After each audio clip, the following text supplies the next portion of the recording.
आज दिनांक 8 जानेवारी. आजच्या प्रवचनाचा विषय नामाचे प्रेम नामाच्या सहवासाने येईल. नामात प्रेम येण्यासाठी आपल्या प्रेमळ आईकडेच बघा.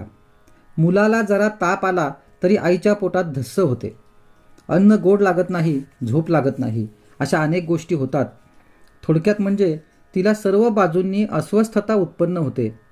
नाम घेण्यात थोडा व्यत्यय आला तर आपली स्थिती तशी होते का, याचे उत्तर आपल्याला स्वतःकडूनच मिळण्यासारखे आहे. नाम घेणे हा माझा धर्म आहे, ते माझे आद्य कर्तव्य आहे. त्याच्याशिवाय जगणे म्हणजे मेल्यासारखेच आहे. नाम घेण्यात माझे आत्यंतिक हित आहे. किंबहुना मी नामाकरिताच जन्माला आलो आणि तद्रूपच होऊन जाईन, इतक्या प्रज्वलित भावनेने नाम घेणे जरूर आहे. आणि मग प्रेम आले नाही ही गोष्ट शक्यच नाही. प्रेम येत नाही याचा अर्थच हा की आम्ही नाम खऱ्या आस्थेने घेत नाही.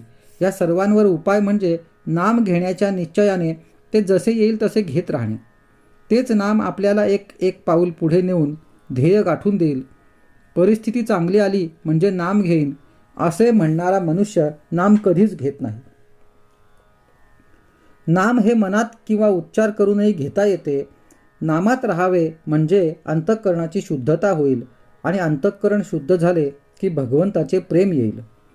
नुसत्या पुष्कळ जपापेक्षा विवेकाने आणि विचाराने आलेले प्रेम नामात असणे जरूर आहे. खरे म्हटले म्हणजे नामातच नामाचे प्रेम आहे. ताकात लोणी असतेच, फक्त ते वर दिसत नाही. पण ताक घुसळल्यावर जसे ते वर येते तसे भगवंताचे नाम आपण घेतले की त्याचे प्रेम आपोआप वर येते. साध्या शब्दांचा देखील आपल्या वृत्तीवर परिणाम होऊन तो भाव आपल्या मनात जागृत होतो. मग भगवंताच्या नामाने भगवंताचे प्रेम का येणार नाही? आज तुम्हाला जेवढा वेळ रिकामा मिळतो तेवढा सगळा भगवंताच्या नामात घालवण्याचा प्रयत्न करा. पुष्कळ दिवस एका घरात राहिल्याने त्या घराविषयी आपल्याला प्रेम येते ना. प्रपंचाचे प्रेम आपल्याला सहवासाने आले आहे, तसे नामाच्या अखंड सहवासाने त्याचे प्रेम आपोआप येईल. उठता बसता चालता बोलता आपण अनुसंधान ठेवण्याचा प्रयत्न करावा. कोणतेही व्यसन कालांतराने पचनी पडते आणि मग मनुष्य जास्त त्याच्या अधीन जातो. अफूचे पहा, दिवसेंदिवस त्या माणसाला जास्त अफू लागते. त्याप्रमाणे भगवंताच्या चिंतनाचे आपल्याला व्यसन लागले पाहिजे. कोणतीही चांगली गोष्ट साधायला कठीण असणारच, पण अगदी थोड्या श्रमात पुष्कळ साधून देणारे नामासारखे दुसरे साधन नाही. म्हणून नेहमी मनाने नाम घेत असावे.